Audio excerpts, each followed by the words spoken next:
This conference will now be recorded. Okay.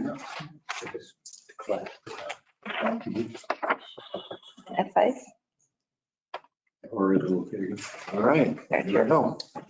1:30, and I want to call this November 18th, 2021 meeting of the Airport Advisory Commission for the City of Roswell to order. Can forego the roll call, let the record reflect all 5 commissioners are present. We'll go to item number 3, the agenda. We'll entertain a motion. I move to accept the agenda as presented. I have a motion to approve the agenda as presented. Second it. I have a second by Commissioner McDonald. Any discussion on the agenda? Mr. Chairman, were we going to speak about T hangers? We talked about that last meeting about being on the agenda this month. Is that, or did I hear wrong? I don't remember that. We did, but I Yeah. forgot about it. Yeah, I think we talked about it, but we didn't get it on the agenda. Yeah, we talked about it there. Anything new? I do not know. Okay. Can we put it to January? Yes, sir. We'll make sure it happens. Okay. Sorry about that. All right. Anything else on the agenda? All right. Hearing nothing, I'll ask for a voice vote. A yes or I approves the agenda as presented. A no or nay rejects it. All those in favor signify by saying aye. Aye. Any opposed, please say nay. Hearing none, passes 5-0. Next up is minutes. I'll entertain a motion on the minutes. Well, it looks like we do have one correction. Yeah, I want to make a motion to approve with the correction. Okay, the correction is under paragraph 9, the water rights resolution in the vote as reported. It omits the vote of chair, and it records my vote as twice, yes and no. Okay, so, Make up your mind. whoa. Don't go there. So we have, Yes, I got it. okay. Sorry, I didn't see that earlier. That correction to the minutes. I have a motion to approve with that correction. Do I have a second? Second. I have a second by Commissioner Espiritu. A motion with correction by Commissioner Call. Second by Commissioner Espiritu. Any other discussion? Any other corrections to the minutes? Hearing none, I'll ask for a voice vote. A yes or I approves the minutes as corrected. A no or nay rejects it. All those in favor signify by saying aye. Aye. Any opposed, please say nay. Hearing none, passes 5-0 as corrected. Thank you for catching that. Yeah, thank you. All right, item number 5, Mr. Stark. So we'll start with the air service part of my report for the stats. I think all of you got that probably yesterday, this morning. I think we sent it out early. Good. That's good. What we're looking at basically is back to normal numbers. I mean, that's really the short of it. You look at October 21 versus 19, we were right in the same ballpark again. When you look at 21 versus 19, we're well ahead of 19. So what that tells us is our load factors are better than what they were in 19 because we also have fewer airplanes at this point. We got the December schedule a few days ago, and it does change and put the third DFW flight back in for the first half of the month, all the way through December 15th. And Phoenix does not get the second flight back yet. On December 16th, we go back to 2 round trips, 2 from Dallas and 1 Phoenix, with the time staying similar to what they are above that you see. Jeff will talk about this a little bit in a minute when we start talking about Denver and the other air service issues. But basically, the whole thing driving it is still crews. We have good numbers with American, so it's not that we're not filling planes, it's that they don't have crews to fly planes. And so American certainly is not the only one in that boat. It's across the industry. Next slide, please. Operations, running a little bit below what 19 was, quite a bit higher than what 20 was for October. When you look at the yearly, we're behind 19. I think that's probably still just COVID effect that we're still coming out of. People are not traveling as much as they have been, other than in 20 when we had quite a few airplanes coming in the summer. We didn't see these numbers really being higher. They were lower because of the lack of people that were flying. I have to strike the middle one, Boeing coming. They're not coming. We just got the word this morning. They had to postpone their trip. They don't have a rescheduled date for us yet. They were planning the first week of December, but that's been put off for now. But we did get word this week from the U.S. Navy that they'll be coming on January 24th for their normal large winter detachment. So it'll be the typical 25 to 35 airplanes, stay 3 months. Cool. When you get the opportunity, would you shoot me a note with your contact point so we can Yeah, have I will. Yeah, thank you. They haven't sent us any email yet, but When they do. yeah, I will, for sure. This one's a little harder to read. That had, the labels got kind of scrunched Yeah, it there. sure did. Got moved over. So, yeah, I'm not sure what happened there. That's weird. So looking at October of 21 versus October of 19, you can see that it's almost double. When you look at the yearly figures, the same thing.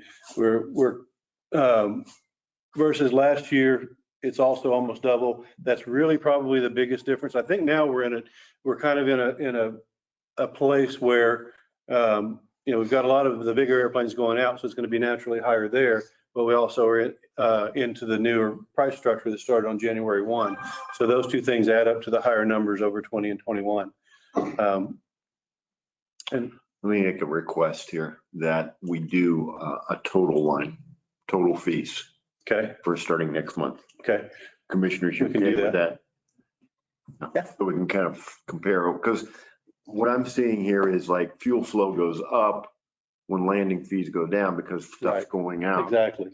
And so what's the overall net effect? I mean, I'm looking there year to date for 21 versus the other 2 years. Right. And So you're at like 1.75-ish. so if I'm reading this right, we're ahead of everything. Yeah. This year. Yeah. Okay. And so landing fees, And I same like the thing. parked aircraft number too, by the way. Thank you for that. Yep. Yeah, I missed it last month. Landing fees, the same thing. We're down a bit because there's not so much coming in, more going out than coming in. You can see what we were doing in 20, the 8,000, much higher because they were still coming in. 19 is more normal. So we're more in that normal range again. Although when you look at the overall, we're quite a bit above 19, but we're probably not going to match 20 for quite a while because of the numbers that came in the larger aircraft. Mhm. Parking fees, I think right now they're probably settling into that 140,000 range as we lose more airplanes back out into service. But again, when you compare to 19, you can see how much higher the numbers are both for October of 19 and then year over year of 21 versus 19. It's about triple for 19 versus 1. Mhm. And again, the parked aircraft are down to 365, where the peak was at 515 in the peak of COVID. And next. All right, real quick. Questions? Commissioners, is there anything different or additional anybody want to see in these reports? I keep forgetting to ask that question. I've been meaning to for a while. Any thoughts? All right. Well, if you guys come up with something, let's Yeah, just email me. email Scott and tell him, hey, we'd like to see X or whatever it is. But I want to make sure what we get out here is what we guys want to have. Mhm. All right. Okay, I'm sorry. I'm gonna say I'm done. If you guys have no other questions, then I'll hand it to Steve. All right. Okay, so under the business developments, we've got, it's either coming today or supposedly by the end of the week, we're getting a letter of intent from AVEX for the rub hanger out at their facility. That'll be the process. So that's basically the newest thing we've got there. We've also got a potential client coming in for the old Coke building. We're still trying to finalize that as well. So I didn't get to put that on there because it came up. So that's all on the developments. What about 112 and where all that's? That comes later. Hey, Steve, I'm sorry, which one's the old Coke building? It's, I don't know the building number. It's out by the old fireworks. Building 82. I remember, right? It's Corrugated metal yeah, one. it's an odd number, but if you're out on the old Longhorn site, the main Longhorn building that was the CMU building, directly across the street from it is a metal building. That's it. And it had two open bays on one end and then one roll-up door bay that the door was ruined. So we've closed it in to get it weather tight. Well, and technically too, because the conversation expanded yesterday, they'll probably take the three buildings on the other end too, because they're going to need approximately 25,000 square feet. And it's going to have to be done quick, so we can't wait for new construction. So to accommodate them, it'll be that building, that'll be the Quonset hut, and then the two other metal buildings across from it. And this is just warehouse, right? Right. Okay. All right. Okay. Jeff, are you there? Oh, sorry. Jeff, it's your turn. We're going to work on giving you screen authority here. You guys can do that, give him the ability to share a screen. Can you hear me? Yes. Yes. Perfect. He has to click share screen and then stop your share screen.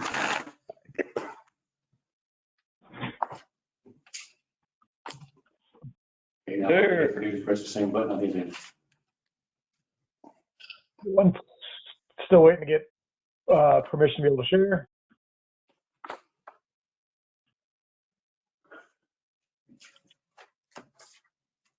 All right.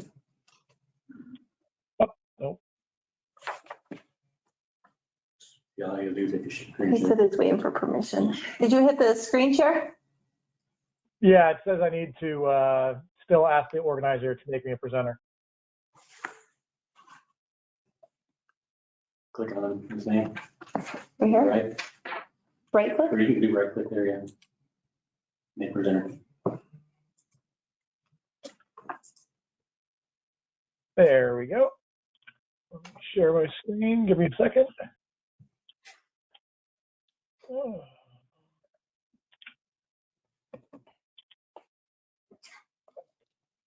All right, can you guys see that? Mm-hmm.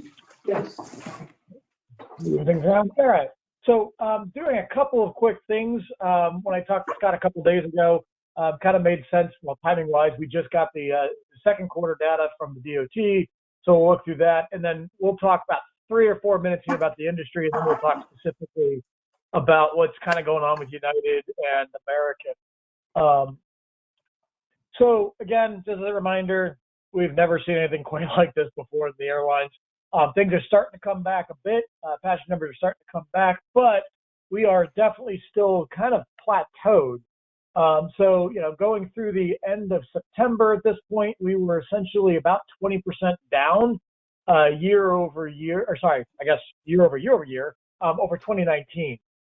We got to that point in essentially mid-June, and we have been stuck there for the last about, again, 5 months, 4 months, about 20% down. We get some individual spikes. So, around Labor Day weekend, around 4th of July, we got at or above 100%. We got a couple of periods in here in October, same thing. But overall, on the average, day in, day out, we're essentially stuck at about 80 to 85% where we were in 2019 overall nationwide.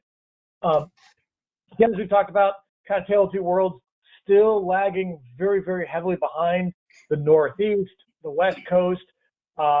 If you're the Intermountain West, things were doing pretty good.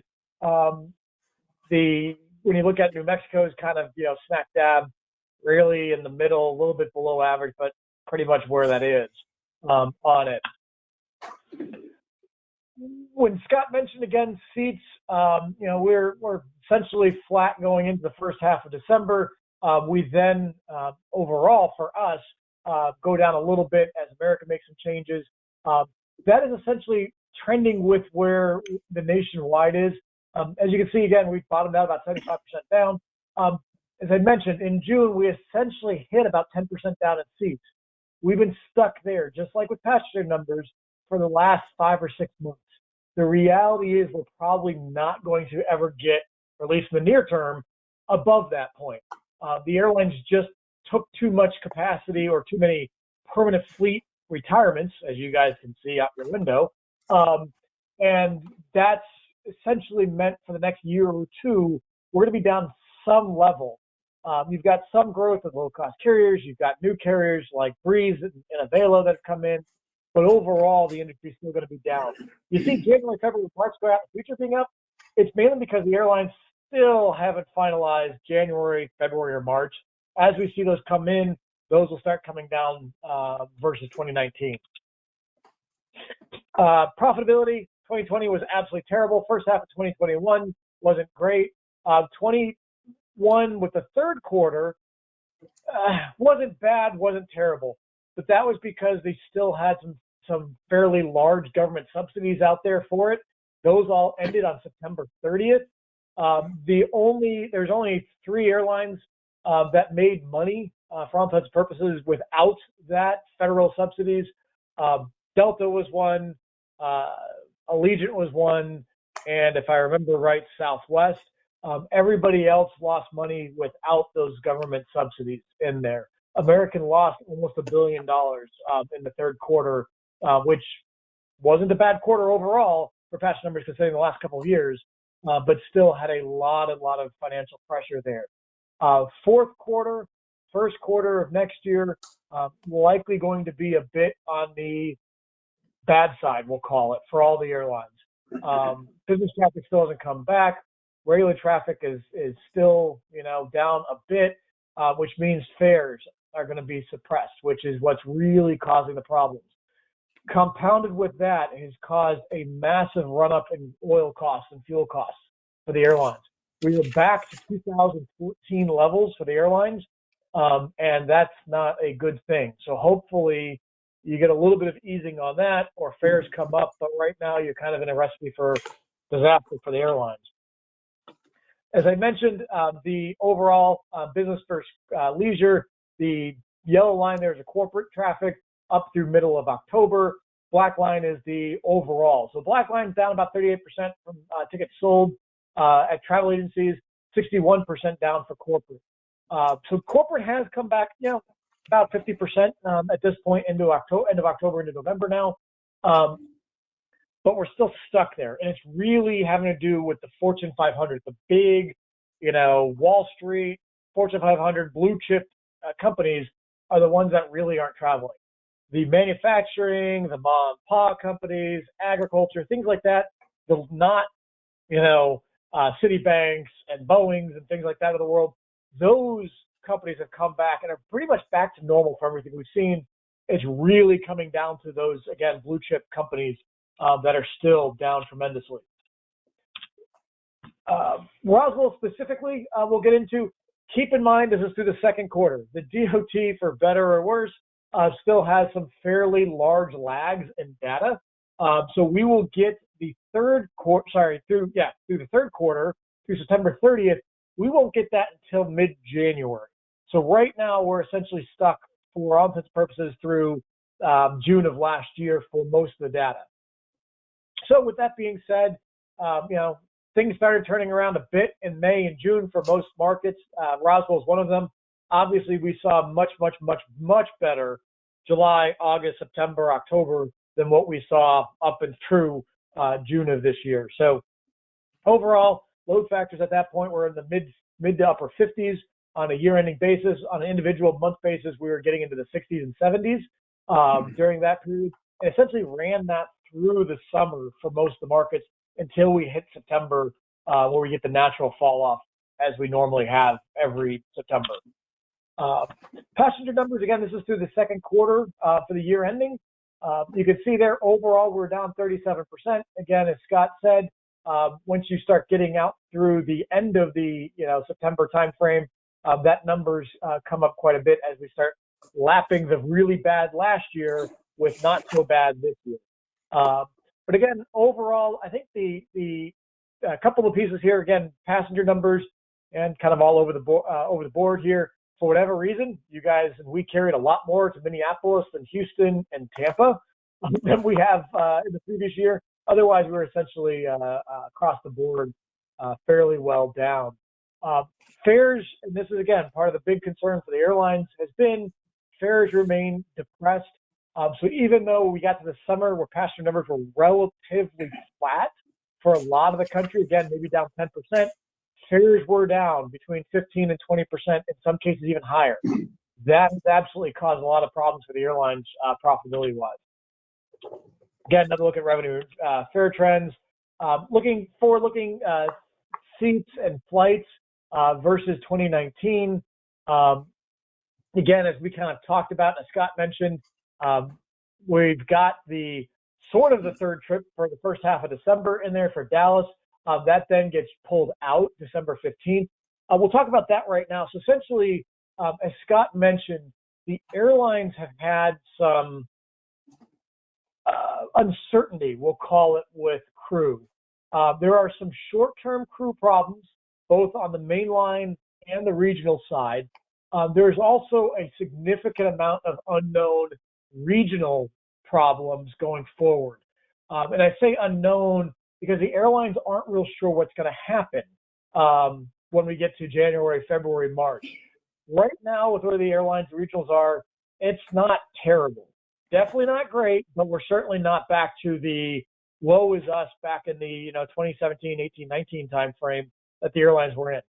The problem is a lot of the airlines are starting to get very, very concerned that we're going to get back into that period of time this spring. So the airlines are starting to, for lack of a better term, turtle. They're starting to pull back into their shells a little bit, try to bring things back to bare minimums, which is also lining up with normally slower period of time with December and January and February. So I would suspect and expect service through the winter to be 2 round trips to Dallas, the single round trip to Phoenix. With that being said, if things continue getting worse financially for American or pilot availability, there is the risk that that actually could drop below that period, especially through the winter. With that, again, the airlines are making a lot of close-in decisions, and we still don't know really what even January and February are going to look like at this point. So expect that, at least in my opinion, to be in that 14-ish round trip a week, back that 2 times a day, and then Phoenix holding at that 1 trip. Again, comparatively to some of our peers, again, we hold pretty well, mainly because we draw farther than just our MSA population. So that's why our numbers there end up being a little bit higher per capita. And again, same thing, when you look on a average fare versus passenger numbers, relatively speaking, we're roughly where we've been historically speaking, comparatively to where we were versus Lawton, versus Tyler, versus Manhattan and Longview. But overall, everything is depressed a little bit. Same thing with fares. So again, I hate to beat the dead horse on that one, but the most important thing for the airlines at this point is fares coming back up. Passenger numbers, again, month in, month out, there's some fluctuations, but we're relatively stable. We're not too far off where we need to be. It's really fares right now that are the worrisome piece. So what the airlines look at a couple of different things. The biggest thing that they look at is RASM, which is a revenue per available seat mile. Essentially, it's an easy way to compare markets. We got a couple of different RASM charts here. Year-ending second quarter for Dallas, the second quarter for Dallas, and then just the second quarter for Phoenix, because that's when it came back into the market. Year-ending second quarter, you can see Roswell. This is plotted against all the other markets for American Airlines out of Dallas. And we're a little bit below the line. We're a little bit below some of our peer markets, but honestly, not much of a concern there on where that is. On the second quarter, again, we started seeing the second quarter respond a little bit better than the previous year had been. And by the time we get to the third quarter, we should be right smack dab in line with the average for Dallas with where our peers were. Historically speaking, we tended to be above that line, though. So we do have a little bit of coming back to where we need to get to on that. But again, that's just the natural course of where the pandemic's kind of shifted things around and not gotten businessy markets back to normal. Phoenix, this was our first quarter of service back in as they reinstated it. On the bottom end of the spectrum, we only had a 55% load factor. It did come up through the third quarter. Phoenix got into the 70s in July, but fell back into the 50s, upper 50s in August. That is a little bit of a concern. Again, hopefully American kind of holds us in there. But again, because of availability of pilots and profitability, I wouldn't be completely shocked if American does do a suspension of Phoenix if it kind of holds that numbers. So it's something to kind of keep in mind in the back of our heads just because of everything going on. And again, RASM trends, we'll skip that one. So going more specifically now into what's going on with United and SkyWest and our pursuits of Denver. So United's probably had a little bit more problems with some of their airlines than American has. Commute Air, from what I understand, has had a lot of problems. Mesa's had a fair amount of problems for United. SkyWest has had some problems, not a whole lot, but some with their pilot availability. But that has really led United to make some probably tougher decisions than they would want. They did go through and eliminate 8 markets that they serve themselves, not for it in SkyWest. You guys still hear me? Yeah.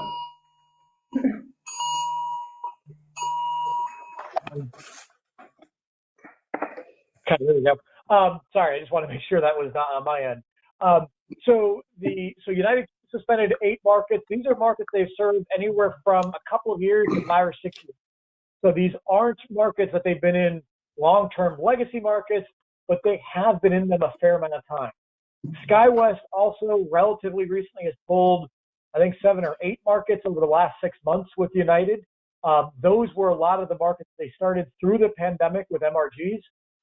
So in some respects, we dodged a bullet that we ended up not having service start with SkyWest during the pandemic because only, I think, 1 or 2 of them kind of made it through that period of time. So with that being said, United has essentially said, we don't see really any new routes starting up through middle to end of next year of 2022. And so that means there'll be a couple of one-offs, but they've essentially suspended the idea of adding wholesale new flying next year as they continue trying to bring in the capacity that they've pulled down during the pandemic, as well as trying to get a better handle on what the regional pilots are going to do. This is a problem that we just don't know. Come March, hiring comes back, things aren't so bad, airlines start growing again second half of next year. We may get to March next year and it actually is worse than expected, and the airlines end up having to pull more flying than what they've already had to do at this point. We just don't know. The airlines don't know. So with that being said, as I've talked with Scott, our plan, and I've got requests in with United for a in-person headquarter meeting next year, the first quarter, to be able to talk and keep ourselves in that conversation as we go forward. Because keep in mind, the standard normal time frame for starting new routes typically is in that 6 to 9 month period of time at a minimum. So when we're talking to airlines, January, February next year, again at our conference, early April, end of March of next year, those really are normal time frames to be talking about end of next year into 2023. So we're not trying to push anything really off. We did push off essentially these last 3 or 4 months. We talked about the last time that we were trying to look at the fourth quarter for meetings with the airlines. With feedback from with United and SkyWest, we've kind of pushed those off out past into January, and we'll try to have those conversations then. Again, barring the airlines saying time out, let's push them out further. So that's kind of where things are at. It's not, by any stretch of the imagination, good, but the good news is it's better than where we were last year. But I definitely don't think anybody is happy with where the overall industry is and where the regional, especially pilot issues are going. And that's be determined on how bad this is going to be next year. Anybody have any questions? I know I walked through a whole lot of stuff there. Commissioners? Got one. Okay, Matt. Jeff, this is Matt McDonald. What do you know about the maintenance personnel problems from the regionals like Southwest or SkyWest losing their maintenance personnel to the majors? Causing Yep, we're seeing essentially before it was always a pilot problem. Now it's a pilot and mechanic problem. The one saving grace, which again, it's not going to be ideal. It'll end up costing the airlines more money, but there is always ways to farm out to some degree maintenance. So as SkyWest runs into problems, it will absolutely slow some things down. It will mean aircraft will stay in heavy check longer. It may mean overnight maintenance takes longer, which will affect schedules and some reliability, quote unquote, because of that. But there is ability to farm out to third parties maintenance to some degree to fill in some of those gaps. So while it's having some impact, that's not the driver for less flying from the airlines at this point. It could get to that point, but luckily it's just affecting how long things take in heavy, how long the airplanes need to be overnight, but it's not wholesale knocking whole airplanes, 5, 10, 20 airplanes off the line like the pilot situation is doing. Okay, thank you. Anything But else? one of the things I'm going to add, one more thing on the pilot thing, I'm assuming a lot of folks have seen this. American talking about it, I think Delta just did, Southwest has, that all of them are talking about adding, between 100 and 200 new hire pilots to mainline starting in December. That is only going to exacerbate the regional pilot problem. And that's why the airlines are so concerned and confused on how this is going to be. They don't know how big the pipeline is going out of the pool, and they don't know how big the pipeline is coming in yet. So right now, the airlines keep telling me it's not terrible this fall.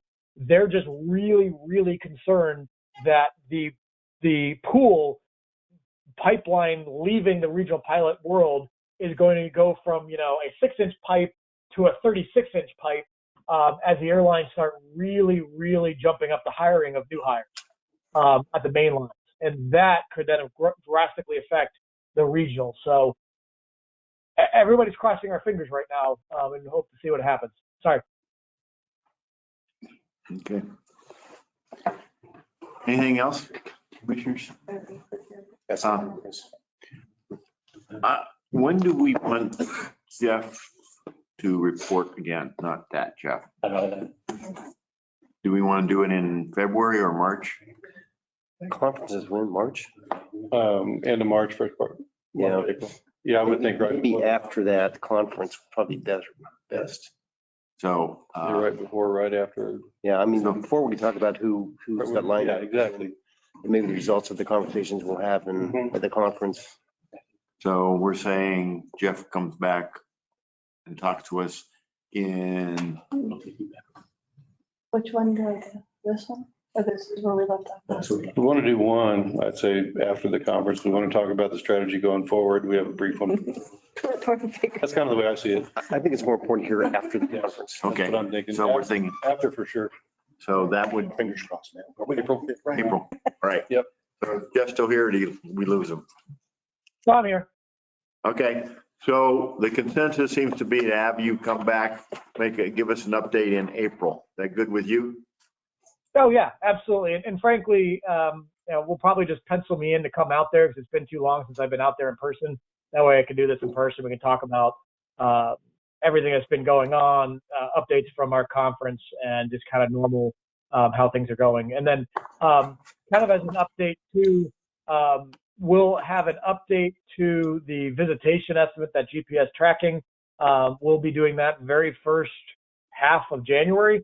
Once that data is done, and essentially it trails about 8 days at the end of the month. So once we've got the full calendar year 2021, we'll update that one. So we'll have that new data for any airline meetings as well as our conference. And then our leakage study we'll probably be doing in that April to May timeframe once we get at least 2 more quarters with the data for where we're at right now. Just kind of wanted to give you guys a kind of timeline for that stuff. And like I said, I also have got a meeting request in for American, since I know it's been a while since we've had a formal meeting with them. Probably good just kind of touch base, make sure they're happy, we're happy, et cetera. So I'll work with Scott once American comes back on saying, yes, they're good with that, on a time if it's in person or time if it's virtual. We're still waiting to hear back from them on that. Okay. Sounds good. Very good. Thank you, Jeff. Yep, I appreciate everyone. You guys have a wonderful Thanksgiving holidays. Thank you. Thank you. Bye. All right. Item number 8. So I'll start off with one project that we're running internally at this point, and that's the baggage makeup room. Kind of give you an update on that. The wall has been demoed. The door mods are at about the 80% level. We got to stop at this point until we can get the conveyor belt moved. The electrical with that will be timing wise determined by when the conveyor belt goes in. I have engaged the conveyors equipment company out of Albuquerque to do that work. They've done maintenance on our conveyors before, so they're going to be adding on that 17 feet of conveyor and moving the turn and setting up the new end on it inside at the new placement. And we'll do the electrical work at the same time. The last piece is the scanner install, which is being done by Raytheon.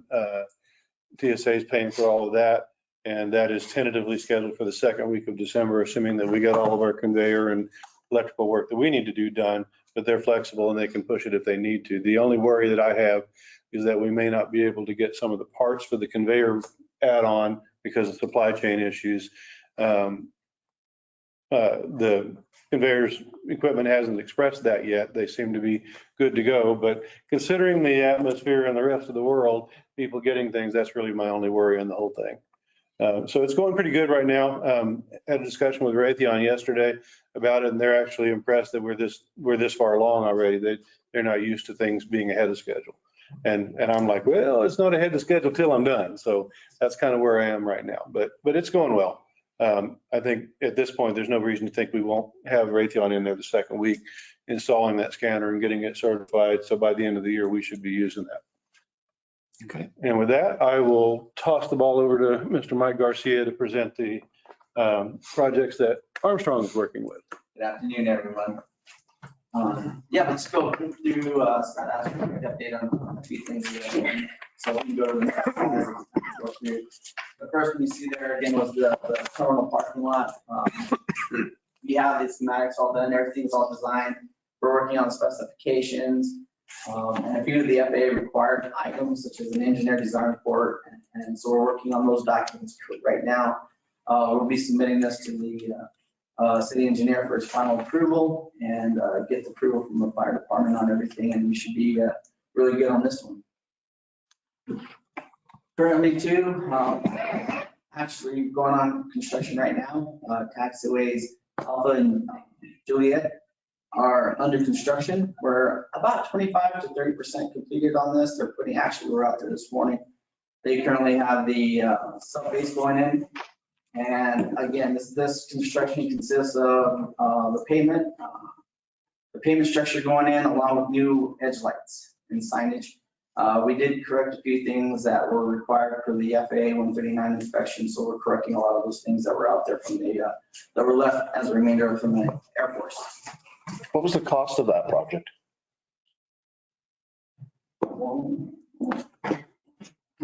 We had 2 grants on that, about 3.4. Does that sound right? Total like 3.5. Yeah. Oh, wow. Yeah. Okay. And again, it's because of the pavement, because of the aircraft loading, the pavement section is pretty thick. No, I just curious what. Yeah, so again, that's currently going on.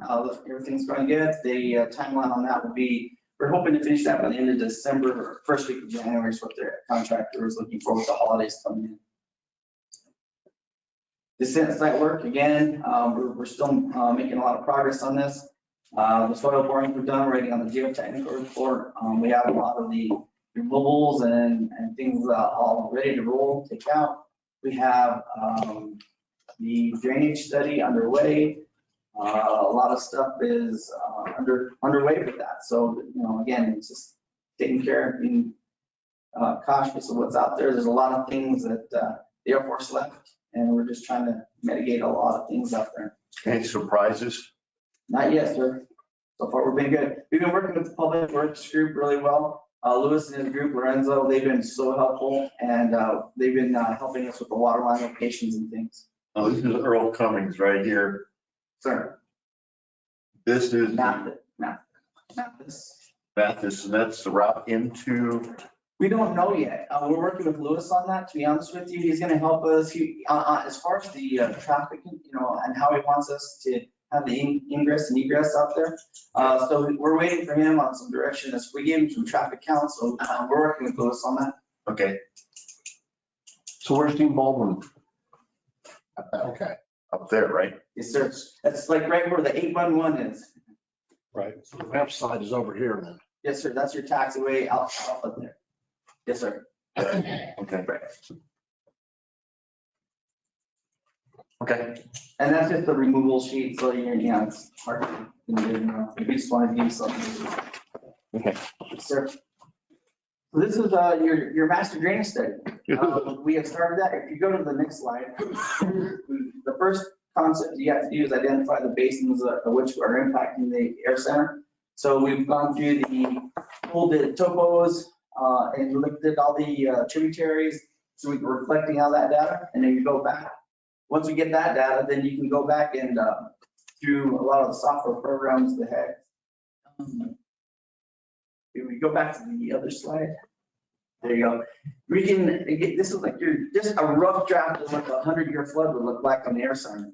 There's a lot of tools, a lot of little buttons you can push and see what happens. And again, this is without any improvements and things like that. But so we're beginning on this. One of the next steps for us is we need to come out here. Scott and Steven are going to need help. To get us on the air center, we have to take an inventory. Our next step is to go out there and actually inventory what culvert sizes, what's out there, where they go. Every little thing we have to document so we know where water can go into, orifices we can put it in, where it's going to go and where it's going to carry and where it's going to end up. So that's where we're at on this. So we're about, we're a good 25% in. The hard part is getting all the data, because after that, it's pretty easy. We can start looking at how we want to mitigate a lot of things off the pavement surfaces. That's, obviously you want to make sure your pavement surfaces are clear, your runways, and work your way out. We always talk about. So we're really basically bringing water from the west side to the east side. Sir. And where do we ultimately send it on the east side? We haven't, again, We don't have that figured we out. don't even have that figured out yet. We got to figure out where all the inlets are, where they go, because there's different things that go to the north, on the north edge where the old golf course was. So we have to go through an inventory. We haven't even done that yet. So we're just getting into this really. So that would require down the road probably some drainage and some retention ponds. Well, yeah, we don't. Something, I mean- Ponds, yeah, everybody doesn't like ponds for bird attractants. So we have. Right. Yeah, I don't like to say that. I get what you're saying. But yes, Okay. you're absolutely figuring out how we want to channelize the water and get it to where we want it to go properly without affecting the air center. Wow, that's an interesting point about you do not want detention ponds anywhere near an airport. Yeah, bird attractant. Needs to, They have rules, you can. I'm not saying that, Yeah. you can't, but to say you're gonna put a pond at the end of a runway, that's obviously, you're asking for trouble, but there are rules and ACs on things like that. And obviously, this is an AIP funded project. What we'll do is when we get a little further down the road, not very much further, like maybe 30 to 50%, we'll submit it to the engineer and say, is there anything you guys don't like so far? Do you see a flag? And the FAA will tell us, we don't even like you channeling water around this part. Okay, well, maybe we have to pipe it. Yeah, maybe you have to underground a lot Yes, of it. Yeah. Yes, sir. So we're just like, we're at the infant stages. right. Okay, so my question is, 285 becomes a dam. We saw that in the Memorial Day floods. And at what point do you stop? I mean, The FAA, Doesn't- this is a FAA project. The FAA is gonna say, get it away from our pavement, and where it goes after that is up to the sponsor and the surrounding areas. The FAA is not gonna pay for any of the outlet stuff. so in other words, they don't care what happens after the east side of the No, sir. but it's got to go somewhere. Yes, sir. And- Absolutely. And we'll identify those. And that's a tool for the government agencies to say, Yeah. hey, we have to talk about something because you now know what's really going on. To ask the FAA to start worrying about outside the airport, it ain't gonna happen. No, I know. That's okay. So what I'm wondering then is, do we need to start looking at budgeting for? Yes. Yes, you can come and get it. It's going to be that's going to be a big project then, won't it? Well, we're at the mercy now of what the Air Force did back in the 40s and 50s and when they designed all of this airfield. Right, but you might have to. So it's all changed. So Yeah, Storm drainage all over. in the 40s, there was no 285. it now makes a difference with things that have been built since then and what that does to the overall drainage in the area. And we already know that a lot of the water drains from the two main drainage ditches on the east side out Tumbleweed Draw. That runs like crazy. It does exactly what you just said, dams up at 285 and causes an issue in the neighborhoods out there. It's all in the county, but they've asked us to slow the water drainage down. Yes, so that you can see the conflict we're in there. We need to get it off. They need to slow it down. As far as the FAA is concerned, Scott's 100% right. The FAA is like, hey, Once it we hits just that, want it away from the runway. That's right. Where it goes outside the fence, that's up to the cogs to figure out. because I know what you're talking about over there on where that dip is there. It looks like Yes, sir. water flows through there like The you low would. water. Yes, where our fence always pushes out underneath. So you might have to raise the road, put some, storm drainage in and put it right under 285 and somewhere, And that's all right though, Mayor. I mean, this is gonna be a great tool for the cogs around here to Right. figure out, hey, we need, you're right. This identifies why we're flooding in these areas and how, as far as the FAA is concerned though, what they're paying for is they want to see how we're mitigating there's the airfield.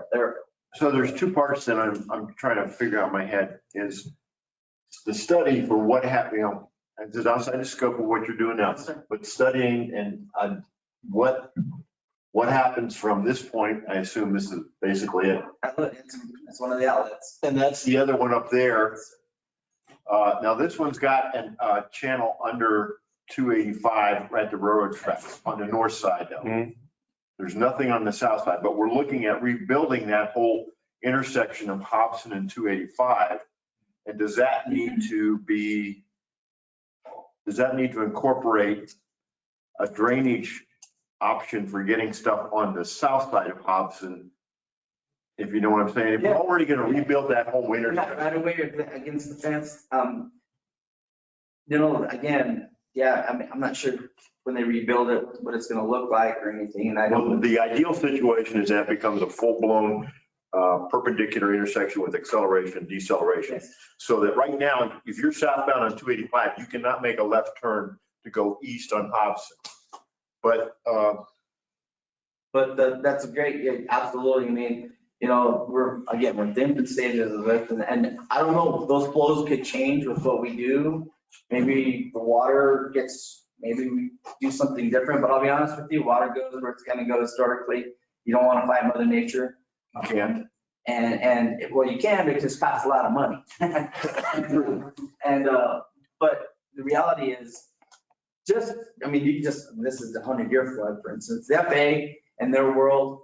So you guys know when we design a pavement and culverts for anything on the airfield, it's for the 10-year, okay? The FAA, because the FAA is not here to say we're gonna solve any drainage issue on the airport or here to say identify it. We do the 10-year, we do a pipe under any taxiway, runway, apron, whatever it is, it's sized for the 10-year. If we go any bigger, we'll get flagged by the lead engineer and they'll say, show us the cost. And if we show them something that says, this is size for 25 or bigger, they're gonna say, back it down, we're not paying for anything bigger than what we need. So there are constraints on this whole thing when we actually do this, so. Okay, we have no drainage out there at all, is there? There's really no culverts or anything that. There's some.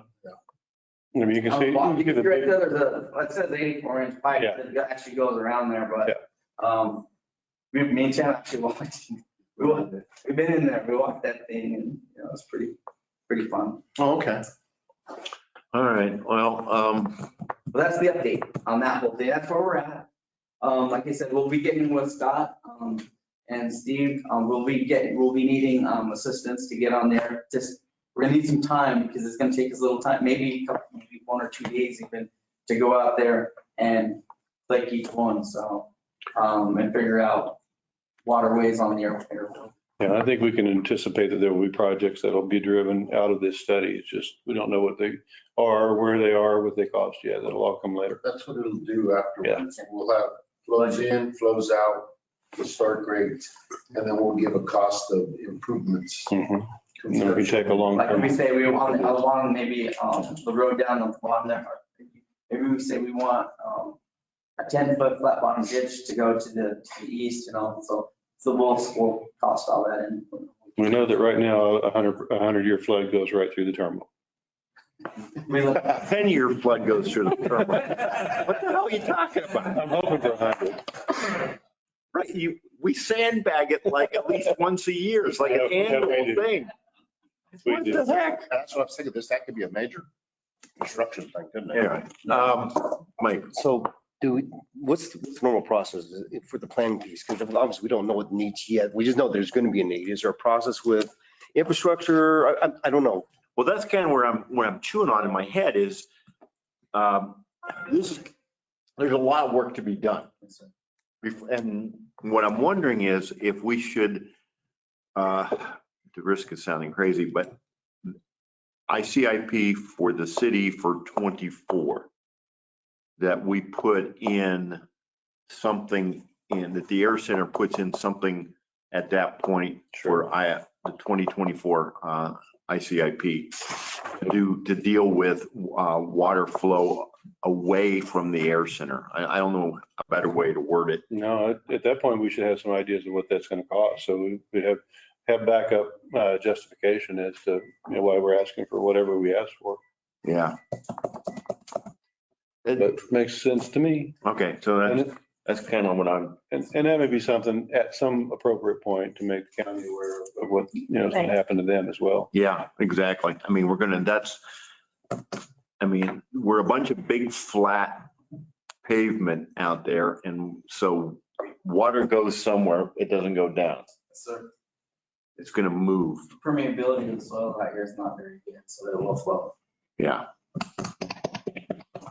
Okay, so I think the takeaway I'm thinking is for Air Center staff to start considering an ICIP request for FY24. And what do you think, Mike? Is that, you think it's something different or? That sounds feasible. We probably need to think about the COG too, some of the other funding streams besides doing capital outlay because, Yeah, nobody knows what. yeah, we don't know. Yeah. But I don't know, I'm just hesitant as we don't lose sight of the need. Yes. That's the Right. point, because we're talking 2024, by the time we see this project, it's probably 2026. I mean, it's going to be Yeah. a ways, so I just don't want to lose sight of it because that's still a few years down the road. That's the point I have. And- The process for the city. And also, once we're done with the drainage study, part of it's going to play into the 735 rebuild. That's really what got us thinking about this.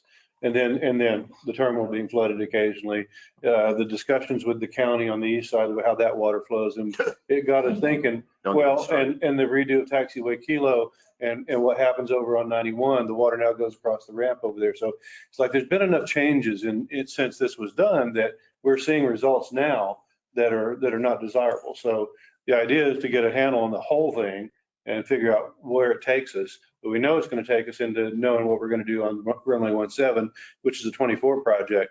And then after that, you'll see other projects on the airport out of this that go into our CIP that the FAA will fund. But we'll have to work through that process 5 years out. I think you're spot on about we can't lose sight of this. And Agreed. We've got to be looking far enough forward to prepare. I mean, the college has got, drainage issues too. Where does the water go from the campus? And it's all going to be part of this whole thing. Right. Going back to the not wanting detention ponds, the Ascent Hangar project. I mean, what are we, But that's not on their side. I mean, as far as they're concerned, we're fine. Things like that. And also it's far enough away From the runway? From the runways. So you actually look at, like, this is like 321 Jermaine. And with the FAA, I mean, that's your, they're going to protect that with everything they have. So if we said, hey, we want to put ponds on this side, they're not going to entertain that because that's your commercial service runway. So, Okay, but if you extend off of 2-1, where the touchdown zone, if you go north on that, there's that big depression there on the north side of Hobson, between Hobson and the railroad tracks. Is that a de facto pond? That's off airport. Off airport. It's off airport. But it's still on the approach. Yeah, it is. And the FAA won't like it, but it's not their property to send government sign, come and say you can't build something on there, dig a hole. So, and that goes to what they call your overlay. Airport, in a master plan, we'll have an overlay plan. There you go with the master plan talk real quick. Right. The master plan will have an overlay thing on it. What the overlay does, it kind of gives the sponsor a little bit of control. What can be built on your runways. Obviously, you don't want to put towers, cell phone towers, you want anything like that. So overlays will identify the areas which are critical for each runway or the air center in general. And when that gets identified in the master plan. Okay. So, yeah, you're absolutely right. There's a pond out there. Yeah, it's not ideal, and it's not great for commercial traffic from passenger safety point. But there's really nothing anybody can do. It's a pretty big hole. Yeah, it's a pretty big hole. You're right. All right. I'm sorry we got off on this a little bit, but it is, I think Mike's got the best point. We can't lose sight of this. All right. Okay, the water line, yeah, we're about 90% done. The environmental department's been notified, they're on the clock. We haven't heard anything back yet from them for any issues. We don't anticipate any, to be honest with you. We're waiting for some information from the city, Public Works. Once we get that, I'll be honest, it's about a few connections. We'll be ready to roll. Then it just be up to getting a bid. We're looking to bid that in December, hopefully. So it goes in ITB out in December. We're hoping, again, the city, from the city wants to know. So it's going to be the green and the Yes, blue, right? green and blue, yes, sir. All right. Obviously, we had to size the whole pipe. The Right, entire right. system, but. For construction. Yes, sir. Okay. What's the orange and red? Future? Yes, sir. That's the next phase. Fantasy. Fantasy water lines? Yes, sir. Did I say that with my outside voice? So the blue line goes right to Mystic then? Or Correct. AVEX, X? 1066. And that's where we're waiting for some information on some connections out there. Okay. Any other questions on this one? So ITB, okay. This is the map project. This is the first phase. We have done the inventory, so walked the entire area. Now we have to look at each of the panels and make sure what has to be done and what panels have to be worked on, so we have work to be done. So we're looking to get this one completed around February. The design work, Yes, sir. so that you're ready to go out to bid? Yes, sir. That's correct. And the priorities on doing these ramp spaces is? Right now, we're looking at 5 to green. That's your ramp in front of your terminal building. Right. And then we're looking at the red over there, and that's asphalt. Yeah, that area is very bad over there. Okay. Yeah, and that's really primarily probably all we're going to get out of this map project. The next one will be looking at the doghouse area. Yes. 5D. That's the yellow, right? Yes. Okay, that's what I wanted to hear. I changed your slide. Okay, that was a big moment. Yeah, whenever we have that, we'll look into 2 and 3. Okay. We can go all of that. Okay. We made that here. All right. Are they going to increase the weight so we don't have the squishy problems with the bigger airplanes? What was that? You know, there's areas out there that you can't take a big airplane over because of the sink. Right. When we redo that, is that are we gonna asphalt it or are we gonna cement it? You don't, Go back. any part. Two answers to that, The, at least. yeah, the concrete part or the asphalt? Well, both. Asphalt, we're looking at a mill and overlay is all we're doing on those. Okay, so you're not gonna correct the problem then? Well, if you look, Asphalt, the concrete will be rehabbed. if you're looking at the red area, a lot of what you see out there when you take a heavier aircraft over it is because it's bad. So it's already cracked and so it just gets worse. And we've fixed up temporarily at least, or at least, patched till we can get to this. Some of the stuff where corners were turned too sharply and it was rutted. And so we fixed those things. But that asphalt out there in front of the general aviation area around Aflac and to the west is going to continue to be asphalt. Okay. But it will be more like the newer stuff that we've already done. It should hold up the heavier aircraft. When we had, last year when we had all the airplanes come in, we filled that whole area with primarily narrow bodies because was lighter airplanes and easier to put in there. And all that new asphalt held up just fine. So I think that will not be a problem. The taxi lane and taxiway alpha are currently cement on the center lines and out to probably 50 feet wide, 75, I forget. But at any rate, they're already in decent shape for handling the heavier aircraft that go around to Dean Baldwin and then later on to Ascent. 5A would be new concrete or just an overlay? Well. 5A would be. We're going to fix the panels that are. Right, yeah. It's going to be repairable. And then we're going to fix all the spall and all the joining. Okay. Most of that concrete is very good too, but it's got a number of panels that are broken up pretty badly that can't be crack sealed, and anything that can be crack sealed. No, I get that. I just Crack was going to overlay it. No, No, we're going to actually go in and. no, that'll stay like it is. There'll be, when we did 321, a lot of the, like down at the Hammerhead area, it'll be the same type of work we did down there. We kind of, when we were in that area, Yeah. suppose we went ahead and just rehabbed a lot of those panels. Yeah, All fixed the spalls, rerouted everything. that's good. Okay. Anything else? The wind cone project. The wind cone is actually, we're about 90% done with this. We're just, again, the design's ready to roll. We're doing the engineer design report and getting the CSPP done.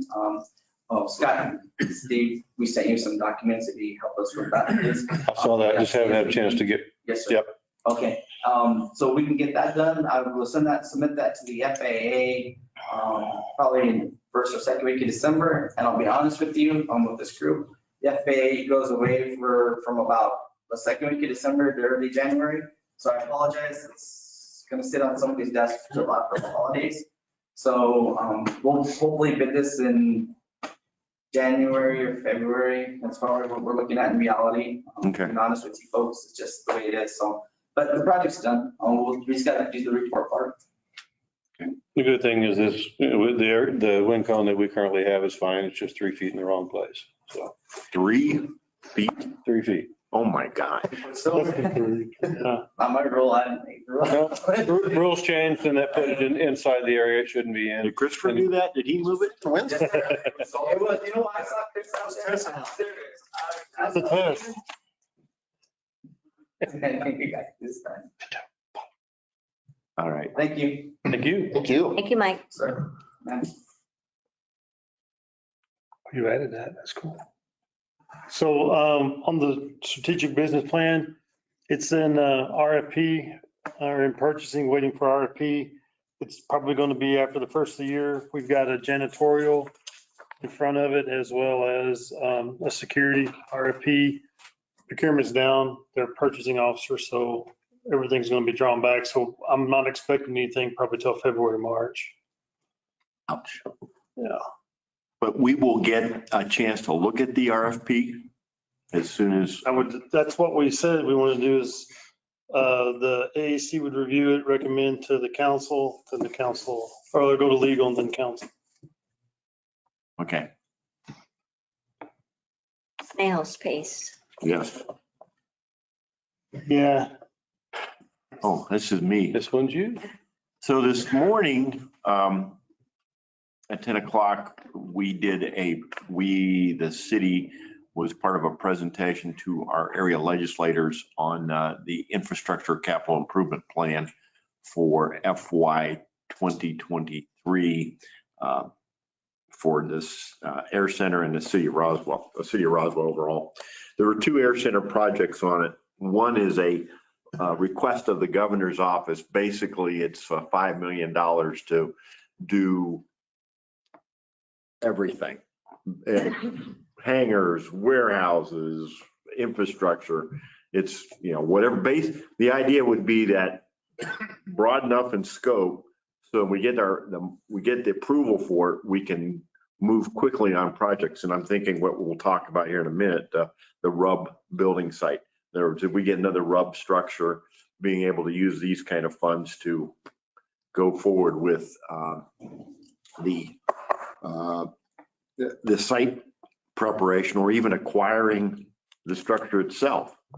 So we'll see how this goes and whether or not the governor approves it. The county commission, same time, requested $5 million basically for the east side water line to cover the funding, because the assumption was that the water line project the concern is the water line project total cost may exceed the 2 million of the 5 million that was allocated towards it. We'll find that out in a short time. So we're making these requests, but these are not our normal legislative level requests. These are 4th floor executive dollar amounts. So that's for 50 million? I'm just kidding. Don't get me started. It needs to be. It needs to be. Yeah. It needs, yeah, I know. It needs to be. The other project that we listed, Out of that. We need a terminal. yeah, there is that. So the other project we listed was a really planning and design for an ARF, aircraft fire and rescue. Yeah. Firefighting and rescue. Yeah, firefighting and rescue training facility. Right. Now, this request, we include construction and everything like that, but we're asking for $500,000. And the point being that, once again, some level of flexibility. If we get this money and we design it, and it costs the design work up to the point of doing an ITB is only, say, $325,000, we don't have to send the other $175 back. We could use that to start with site prep, maybe soil samples or other things like that. That raised a little bit of a question from legislators. The objective on this one in the $500,000 request is to really come up with a final design with real costs. We've seen it, and I get a little, I'll start to get myself in trouble here in a little bit. We tend to have these projects where we come up with $2 million. Well, how do you know it's $2 million? Well, it feels like a $2 million project. You don't have real engineering work, and that's what drives me nuts. And we talk about, like, and I don't think anybody was here then, but the Youth Challenge Barracks renovation. When you were around, there was $2 million allocated for that. Where'd they come up with that number? Sounded right. Did it cost that? No, it cost more. Had to redefine the project. So what this is an attempt for the ARF is to nail down what this really is going to cost. And the purpose here is to provide a training facility for firefighters who work at airports with scheduled air service, 139s. And you use the equipment that you have at the air center. You actually roll your trucks out. You do the practice, everything from fires to rescue to remove people. And you know more about that than Like they have in Dallas right there. Yeah, like the big training center in Dallas and the one at A&M. Yeah. And then the one in Lubbock. Right now, we go to one of those 3 sites. Typically, it's Lubbock or A&M for that training. It is Part 139 requirement to do a live burn training. And our firefighters that are certified all have to do it once a year. And it's not just us. Everybody everybody has a 139 airport has to do that. So it used to be done at New Mexico Tech and Socorro. Their site got shut down. by the FAA. So they decided, yeah, we're not going to upgrade it, and they're out of that business. So since that has happened, all of the commercial airports in this state, except for Albuquerque, because they're on Kirtland, have to find some other place to go. And they're doing just what we do. They go to Texas and that sort of thing. So we have an opportunity to build that center in Roswell, and honestly, probably have the support of pretty much the whole aviation community in the state, other than, like I said, the Sunport, because they are Kirtland and they share with them and they get theirs done that way. But otherwise, everybody else, Santa Fe, Hobbs, Farmington, Silver City, all of them have to go somewhere. Well, that's a great thing to put out. Yeah. And so, Yeah. like I said, right now we're going out of state to do it, but we can bring it back in state, and it's an opportunity for Might Roswell want as well. to add aircraft recovery training on it too. Sure. Doing that, you know. Well, we talked about that a couple of years ago with your acquaintance from American about the aircraft recovery thing. And yeah, that would be a nice. You know, if you had a pit, you know, I mean, it's not going to be an expensive thing to add to it, but boy, if you had that training center with that and aircraft recovery, sure, where we could get airplanes, you know, we got obviously an endless supply of them that you just could throw. Not endless, there's only 365 of them. Where are they going, by the way, Scott? United's flying them out, so going back into service Where they're going? or somewhere where they have hangars. That's. So 500,000 for the CIP is what you've asked for? Yeah. For the dub. That would be something fun to add to it. I mean, not well. Sure. Yeah, great Sure. revenue source for the airport, for the community. Yep. Okay. Sounds like economic development to me. It just smells like it. That's good. All right. Moving right along to the number 11. We come back to the RUB building.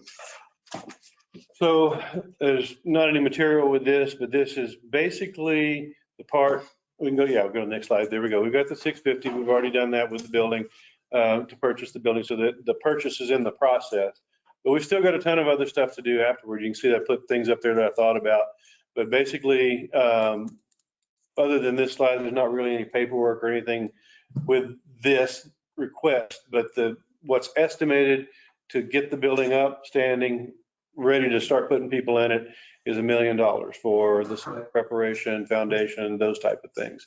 So that's what we're looking for, is a discussion in this commission about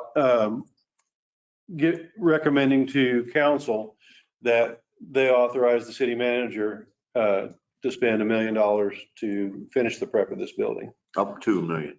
Correct. Up to $1 million. So the point being right now, the city manager's authority to spend up to $60,000. Anything else has to be pre-approved by the council. So the thinking here was that we go ahead and give the city manager the authority on this project to commit up to, or recommend to the council up to $1 million to do site prep. And then, so that it can be moving more promptly, because we just have that letter of interest from AVEX, but we haven't made the final decision on whether that's where it goes, although that's the leading candidate right now. Is that a good way to put it?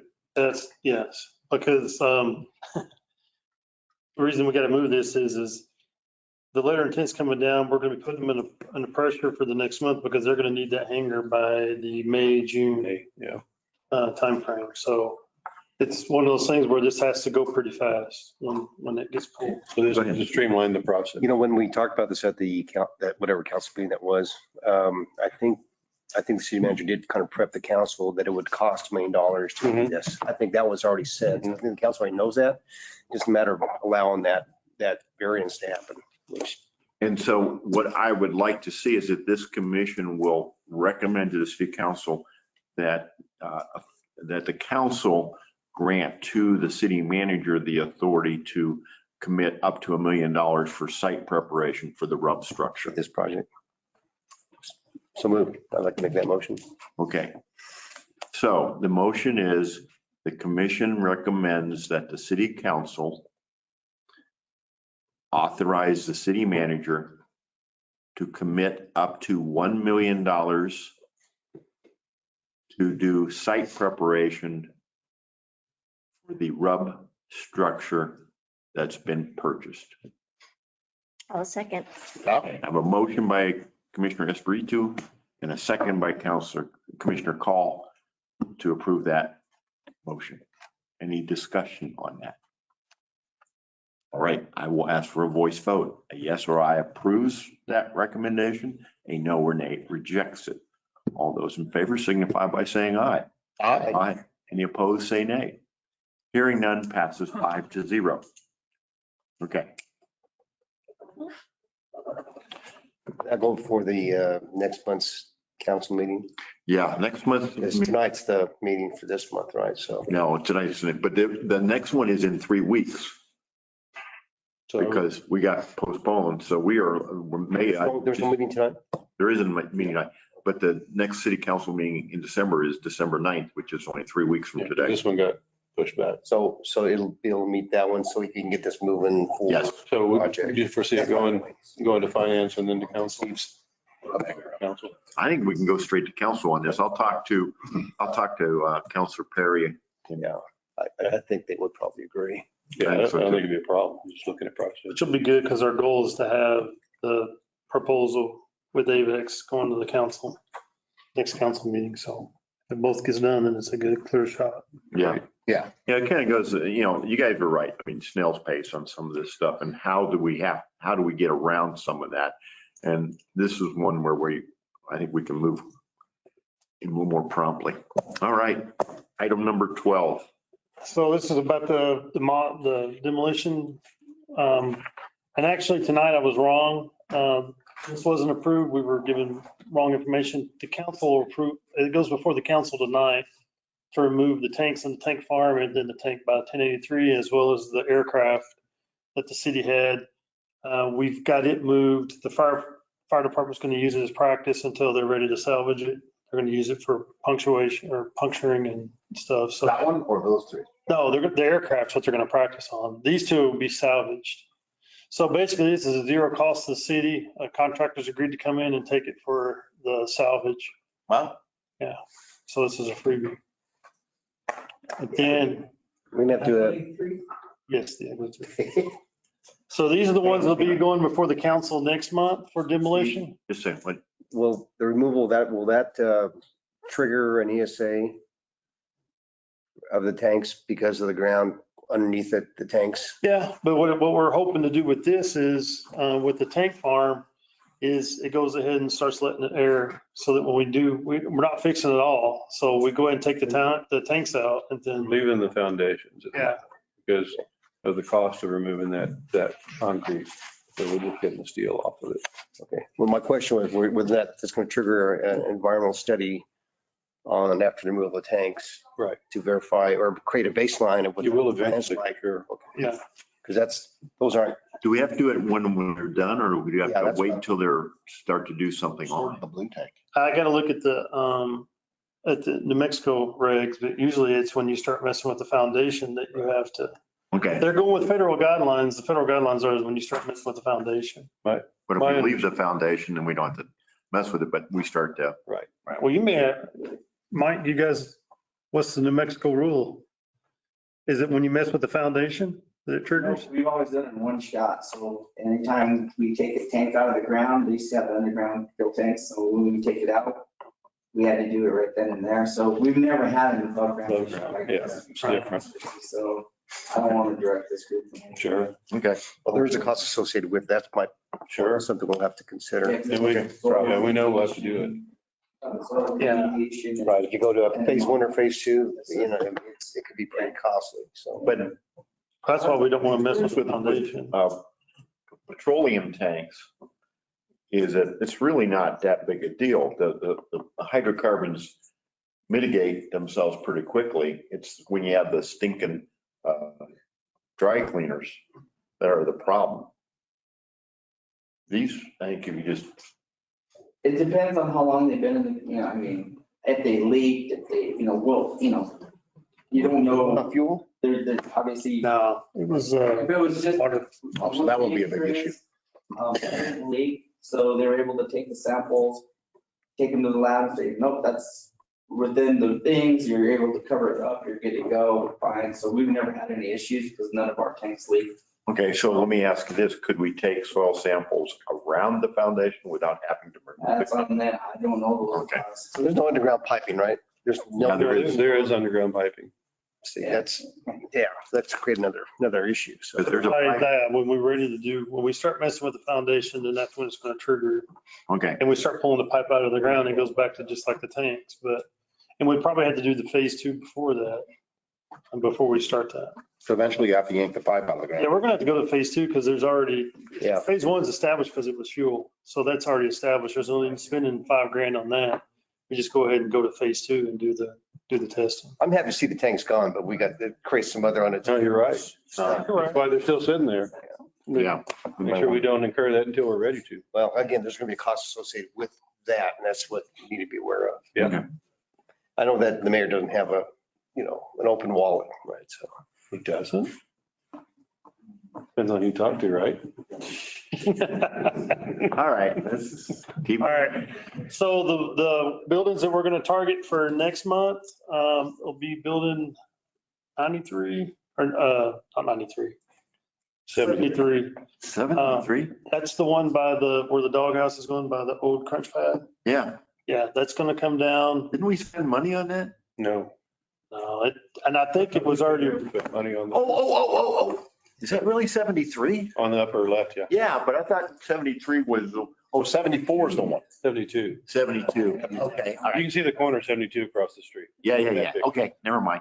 so, the next one is the old bank building. Heritage Federal Credit Union. It's gonna cost more to remediate than we're gonna get out of it. Plus, it's not been.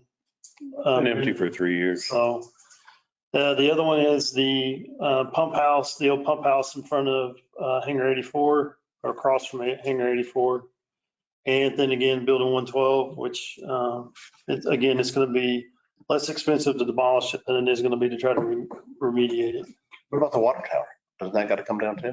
That's not us. Oh, okay. That's It's already, It does have to come down. It's already been through the process, so they're just waiting. Water Department has got Yeah. that one. Yeah. There's I forgot to ask you, but we got the towers up We do. and, they're waiting on the brackets. They got the towers up, but they gotta have the brackets to attach the antennas. okay. So they're, Then once that's done, then that water tower can come. They transfer the antennas over. when they The one transfer, thing that we'll be waiting on is for and again, we're dealing with telecommunications companies, so they're a little weird. But we have to get a letter from them saying, we're done with our equipment, we're abandoning it, that sort of thing. So we're not tearing a tower down with their equipment on it. Once we get that, then that tower should be good to go. So they'll do that when they're happy with what's on the monopoles or whatever. Again, that's outside of our wheelhouse, so we really won't deal with that process other than just them telling us we're done. And then we'll pass that on to the water department and they can determine the timing of taking that down. bricks of C4, we can add. So Steve, which ones do you think goes first? If you were to kind of put those in sequential order, what do you? Sequential order would be 73, the pump house, the bank, and then 112. 112 is going to be the most expensive. Yeah, So, and that's probably going to have to go in next budget year. Yeah. We could probably get these three cut down Yeah, this budget year, but that one, it'll be next budget year. you said you already had a demolition contractor set up for that Mhm. or just because it's so expensive, is it something out of the purview of that? No, it's just the length, the amount of material and they're going to have to do extra water. I mean, you already wet stuff down when you demolish anyway, but he's going to have to put extra water on 112. Oh, yeah. So, That's a big building. yeah. So that's going to be the most expensive, but these will be minimal. I think the 73, the quote we've got is less than 10 grand. We're waiting on the two quotes back for the bank building and the pump house. okay. So, and the only reason we're not doing it is because the power pole here, we could do this one, but we just want to have somebody that knows what they're doing and has somebody else's insurance. Well, and my 2 cents worth is I would rather see Air Center contract stuff out because the staff out there is busy enough as it is. Yeah. These are one-time jobs. I'd rather see you guys contract it out so that you can stay focused on operations and keeping things flowing. So this is in the regular items or recommendation. I assume we take this to infrastructure on the way to full council for approval on demolishing these buildings. Yeah. So on that note, we're looking for a motion to recommend to the council that, what's the bank number? Do we have a number for the bank? We don't. 615. Okay, so 73, 615. Do we have one for the little pump house? 166. 166 Mhm. and then 112. We already did 112. That's what I was thinking. Did we We voted on it. that? So, okay. So we can leave that out of the Okay, motion. so it hasn't gone to the commission yet. Right, so 73, what's the bank again? 615 615 and and then 166. 166. Recommend for demolition. Recommend that the council approve the demolition of these three structures. Do I have a motion to that effect? I have a motion from Commissioner McDonald with a second from Commissioner Powell to approve or to recommend to the city council the approval of demolition of 73, 615 and 166. Thank you. I appreciate it. Any discussion? I should have written that down. That's what I did. I know, you're good at that. All right, hearing none, I will ask for a voice vote. A yes or aye approves the recommendation to the city council. A no or nay rejects it. All those in favor signify by saying aye. Aye. Aye. Any opposed, please say nay. Hearing none, passes 5-0. Yeah, that goes to infrastructure. All right, so let's get this, let's keep an update on the strategic business plan initiative. Let's see where that RFP is. So Steve, what's our plan for when we destroy 112 base? That's a good discussion. What do we do? How do we replace 112? Hangers. Yeah, we know it's a warehouse. We need warehouse space, but the problem with that is that we need to evaluate the status of 115 at that time, because it would be, there's no need building a new building on that lot. So it takes a lot of, what's the life expectancy of 115 after that? So- Right, but One of the things we could do with that, if we start, as we look at 115 and we decide, okay, it's 5 years out, it's 10 years out, whatever that we decide. And then we have these 3 acres or so that were there where 112 was. That could also be fenced and used as a part storage area because it's out away from things. That's what's being done on the other side of 115. So it can have an interim use until 115 runs out its life cycle.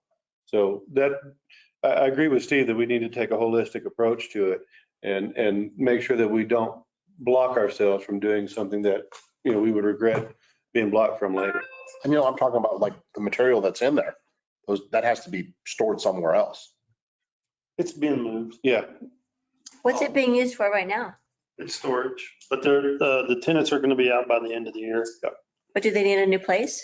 They've already made arrangements. You want to talk about the 3 tenants who are there with the commissioner? Sure. Aircell's one, and I don't want to speak but if Randy wants to speak on it, but they're moving parts. The Alaska Veterinary not Alaska Veterinary. Flashback. Yeah, no. Yeah, New Mexico, Yeah, veterinarians of New Mexico is yeah. And then, work with the dairies and do testing and. Matt Cunningham. yeah, New Mex Plastic. Got a is the place. third client. And New Mex got their look. And New Mexico Pipe's the other. so where are they at as far as removal? Are they still, has anybody got stuff out yet or is it? The vets moved their lab. Aircell's in the process. I think And then I don't know about New Mex. New Mexico, I want to say We have space for them. they said they could get out pretty quick is what Guy told me. So they may be close. Yeah. Okay. Because their stuff is big and moves easily, but they should be pretty close.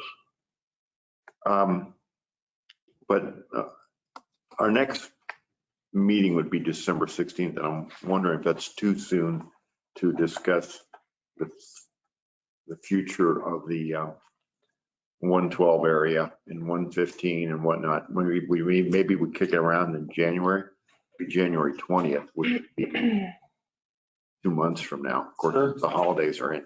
Yeah, I mean, What do you guys think? I mean, I'm just throwing that out. January.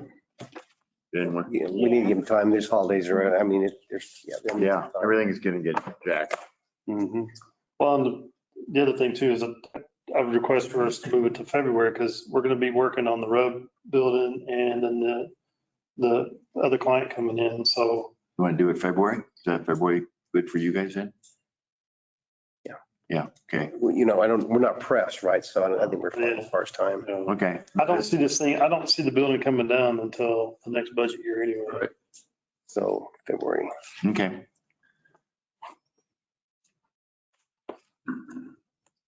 Okay. I got T hangers, which we didn't get to. I meant to ask for this time is MRO of the Americas, which is April 26th to 28th. Because what we had talked about is Jeff coming and talking to us in April. That would be the week before. And so I think we need to nail down what we're going to do about MRO of the Americas in April. Yeah, we do. So let's put that on there. So We're talking about Are we January. on number 13? yeah, we're on 13 January or December? December. I think MRO of the Americas, we got to start talking about December. Yeah, we got plans for it because we don't have the booth yet right or any of that stuff. We haven't done anything yet, right? Okay. Yeah, we need to start talking about it pretty quick. Yeah. It's going to be in Dallas. Yeah. And we could do what we had hoped to do in 20.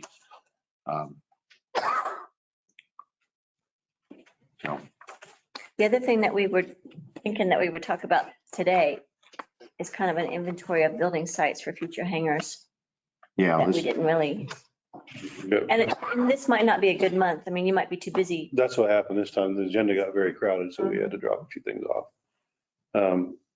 Yeah, anytime is good to start talking about. well, we actually had that study that Armstrong did. Right. Maybe you guys can resurrect that and just, Yeah, Scott, whatever happened to that? which one? Remember that We were talking about the large thing. We talked ad at one time that showed all the over there by places? but Yeah. you guys had I mean, it wasn't official. as well. That was the one that they created with all the blue spots on it. Yeah, we had like 34 of them. Yeah. Yeah. Why don't you resurrect that and share it with this group? Yeah, This has already been done. If that's, you guys find a place to put all your stuff? there's that old warehouse on 285 at the railroad tracks. You keep wanting to do that. But that thing isn't big enough to put anything in. Plus it needs a roof. I thought they put a roof on it. Okay. Not even good for a homeless shelter. Yeah, but the rest of it's pretty wet. So Homeless don't even like it. That's pretty rough. Anything else that's outside the normal? for the December meeting, The December meeting. yeah. Time for that? Yeah, they have they did a study and it was presented, it goes back, 2-3 years ago? Mhm. 2 years ago. So It'd be good to talk about it again. Yeah. Kind of refresh Yeah, the idea. some of that, do you have time to do that before December with the holidays and everything? no, we've already done it. Well, I'm just saying if they bring it back. I'm just thinking. Yeah, they had a neat map that showed everything. Mhm. Pretty cool. I'm not sure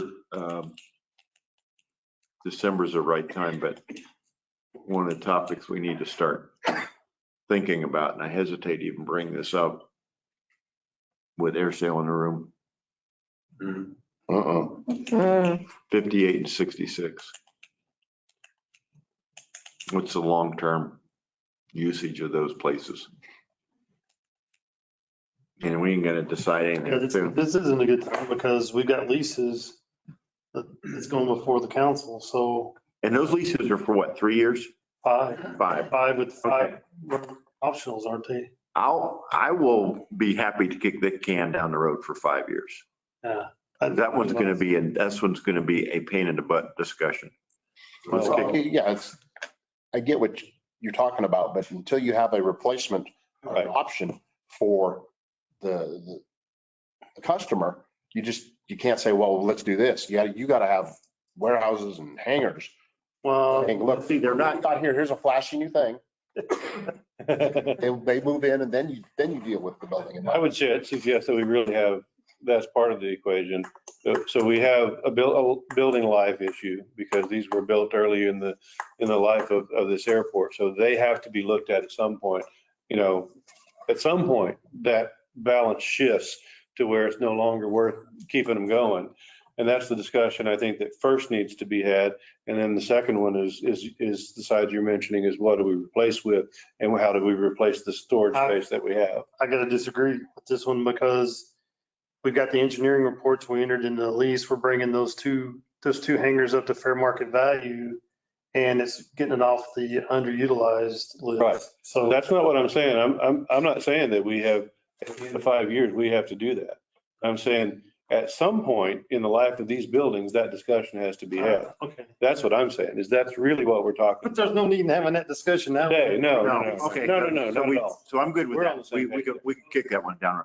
But how about this question then? There was some talk, Mike, you were up there talking to Rob. We bought that one structure. We've had people interested in it. Looks like we're going to go out to 1066 area, ABEX, but we had inquiries by other tenants. So do we start asking Rob what a same building would cost, again, another one or another two? Do we want to have Rob do a presentation video like what we do with Jeff? We can, and I've got to be careful about the procurement rules, right? So, but city manager was very anxious to work towards, and I concur, is how we can continue to use those products because it's so much more, well, it's less expensive and it's a lot faster. So, but I can certainly have Rob provide a presentation to us at a meeting, just thinking about their product. But as far as pricing, we probably need to give them an idea of what we're looking for because they do everything pretty much custom order. So, I mean, But size and they can give you a price. So do we not want to actually ask for the same thing again, or do we want to start doing, maybe that's the discussion. Do we want to ask for two more of the same, or do we want to ask for something specific? I don't know. What are our needs? What do you think, Matt, as far as needs? Is that the right size facility that we want to try to? Is that it outside the fence or inside the fence? That's an outside The fence, because I don't see it as a real hangar except for special situations like ABEX. Right. Well, they're good, but that's one of the things we could go to our customers on either side and say, look, what size building would you need? But if it's inside the fence, 300 by 300, nothing smaller. You want that to be a big, because you can put a lot of different airplanes in a building like that. It's very utilitarian in a sense. So would it be beneficial to have some examples of sizes and prices? Oh, absolutely. We can do that. That might be the better way. Let me give a report back in December. And Sure. But in the end, I think what you want to do is what the tenant wants. Yeah, I mean, if we get an idea of what some numbers might exactly be. For warehouse space, that one there's nothing wrong with that. It's 28 foot tall. You can do a lot with it. Okay. Of course, that won't include engineering and all the ground private civil stuff. So. Right. Yeah, just remember that the one that we're buying, we got on a discount. We got on like 50%. Yeah. We got a really good price break on it. Okay. Well, The one thing I would recommend is we get on the list is like if they have one that does it again, we get first right to look at it. So. Because, the more come up, but, And that one was, I know the whole story behind that building, but I can't share it because okay, don't worry about it. The bottom line is I don't know that they have too many of those. really. Yeah. Okay. So we'll leave kind of let it up in the air a little bit. Maybe we'll decide what we want to do. Or is December, we keep it a briefer meeting and. The 112 conversation, Mr. Chairman, as we talked about, it is a big building. And that style of building is within their sweet spot as far as manufacturing. It fits their dies and stuff a lot easier, just for example. But they can build anything. Right. But a building like something like 112, they do a bunch of those, and it's pretty simple. And because they do so many of them, their price point's really good. Just some information. Now, everything we build though, we got to have that money for the site prep too. Correct. So we got to think of whatever we spend on it plus $1 million for site prep. What did you ever find out about the other buildings that were available at one time? From Road? No, the other ones from the other contractors. Yeah, we got. There's other ideas. I mean, we dropped the ball on it. Did you? Just to be honest, so much other stuff to do. Yeah, there's a bunch of crap going on. We've We heard, gotta fix what we got before we bring in more. right. But there's the suggestions of other metal buildings or tilt wall construction or that sort of thing. So those are all things that we should look into. Sure. Okay. Reports, announcements from members, council, staff. Anything else we haven't touched on? I just want to announce that we've had Mike? I'm sorry, I cut you off, didn't see you. Okay. Received a call the other day about the Dean Baldwin facility. Yes. And concerns about contract.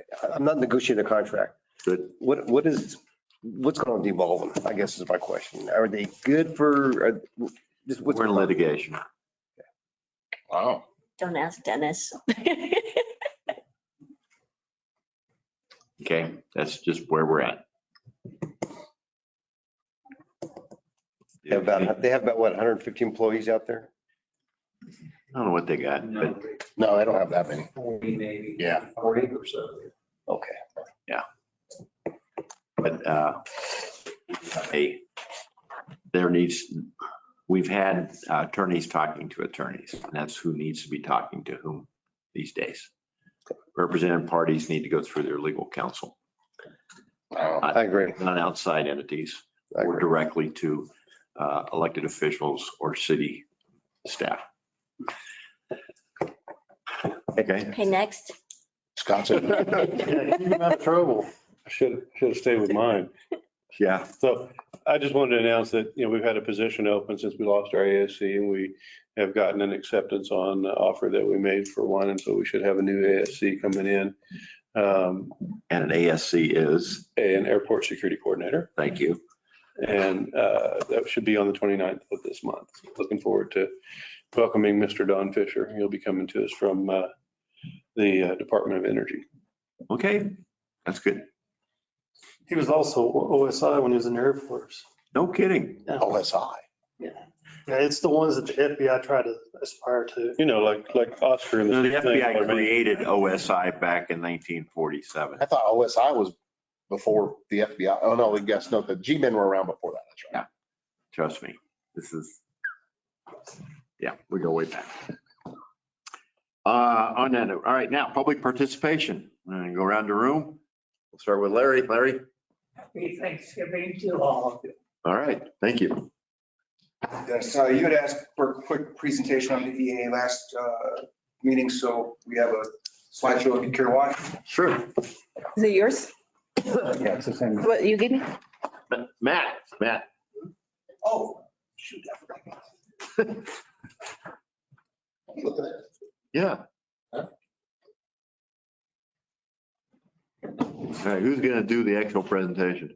I will, sir. Okay, cool. All right, go ahead. State your name for the record and everything. I'm Brent Middleton. I'm the president of the Roswell Experimental Aircraft Association back in 93. Sean Jipp is our VP. He's here with us also. Just want to give you a rundown of what's going on and what the EA is all about. So, it's a second slide to get there. Hang on, we got to get the screen kind of. I told you should have a technical. Somebody, Can you close it? yeah, can you Can you hit the X? hit the X there? I Okay. don't think that'll hang up on anybody. Yeah, and then make that little. Okay, that's better. And then go down and hit your presentation icon on the bottom right. I like the logo. It's very cute. Yeah, it is. We'll have shirts and hats available. No. To the left of the volume. And that should give you Oh, Gotta cancel that. cancel. There, there we go. that'll give you full screen. How many people does it take to figure it out? Can you back up a slide? Yeah, you went. There. Forward.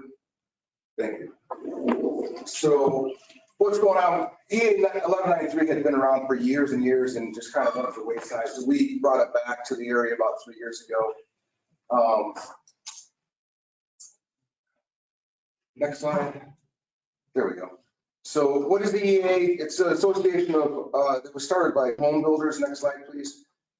Up in Milwaukee, Wisconsin. They're currently headquartered in Oshkosh, Wisconsin. Most everyone knows about Oshkosh and the big air show that's every summer. They've expanded to include not only home builds, but also antiques, classics. They do a lot of warbird stuff, to include aerobatics, ultralights, helicopters, and even the manufacture of your Cessnas and Cirruses and things. The mission statement of the EA is to promote education and advocacy within general aviation, and that would include flying, building, restoring recreational aircraft, and it is definitely the most passionate community of aviation enthusiasts in the world. Next slide. So what have we done over here? We really had a good start when we brought back 1193.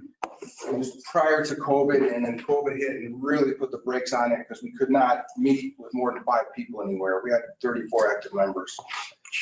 So now we're kicking it back off. We have a Young Eagles event this Saturday, and the only promotion we've done is flyers, and we have 50 kids signed up, and I think we have some on the waiting list.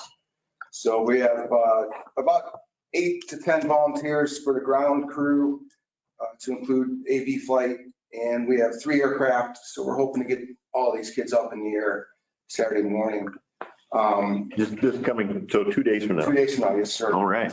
So we're doing this to promote general aviation in the local airports. A lot of times the local airports are just kind of an afterthought to a lot of the people in the town themselves if they don't use it commercially.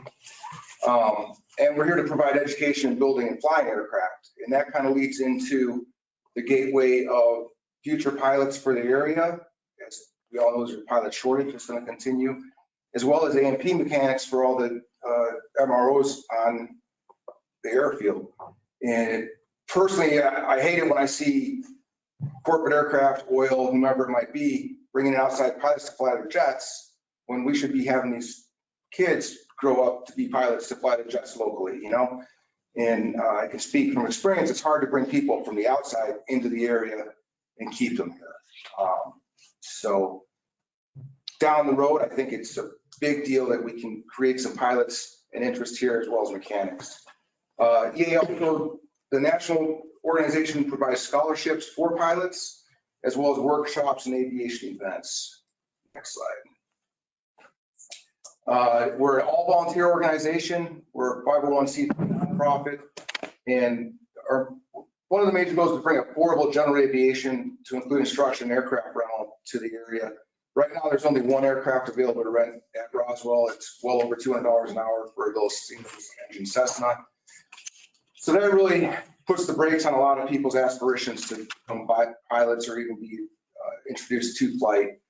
We currently have 2 aircraft kits in various stages of build. We're looking for space down here to stage those in so that people can come in and build and learn about how to build an aircraft.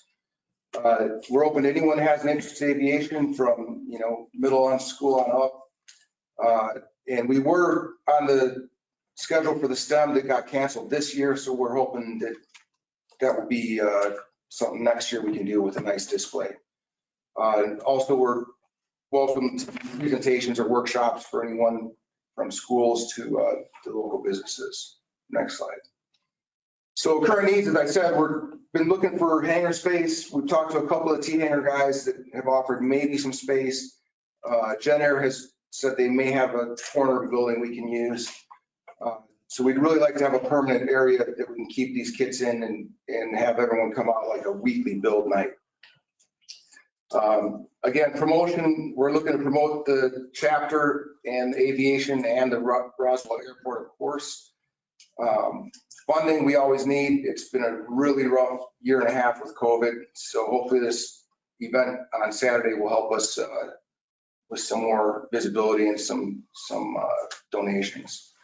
So hangar space and more GA on the field, obviously, bring revenue through fuel, hangars, and increased operations. If you look at Moriarty, it's the 3rd busiest airport in New Mexico, and a lot of that's because they have a hangar towed glider operations there. So that creates a lot of landings and takeoffs that makes that airport appear, for fiscal reasons and funding, much larger than it actually is. So like this event on Saturday is going to add probably 30 or 40 takeoff and landings to the operations of the airport. As I said earlier, pathway for future pilots to include instructors and A&P mechanics, and to put Roswell on the map as a place for general aviation. We have the weather, we have the runways, we have the facilities. We just are lacking the aircraft and the places to park the small aircraft. Next slide. So future possibilities, just as a follow-on, the infrastructure bill that was just signed in, looks like some of the money's coming to New Mexico. Speaking to Pete Rael over at the New Mexico Department of Aviation, they have dollars that they're willing to have put forth to match dollar for dollar to build small hangars. So we're talking about T hangars. So that could be some free money, as well as the Department of Agriculture actually has rural development funds that they said could be put towards that. So those are two things that could cut the initial investment on like a T hanger project, possibly in half or better for the city here. And next slide. And that's the quick and dirty presentation. Don't want to keep you longer. We've all been here pretty long, but I appreciate the time and the opportunity, and you're welcome to any questions or further interaction. Brent, what's your phone number? My phone number is 575-513-7290. Thank you. Okay. Elmer Mike from K&M Construction. We just want to come down and set. Few new projects coming up. We're a new company in the area. Okay. Come down here and make mark. So we're going to come down and see what you guys got. Anything new from, anything additional from Armstrong? No, we're working with, going to be working with Scott and Stephen on the scoping of the master plan. That's coming. Oh, yeah. An air sale, anything? Yeah, building 92, we started.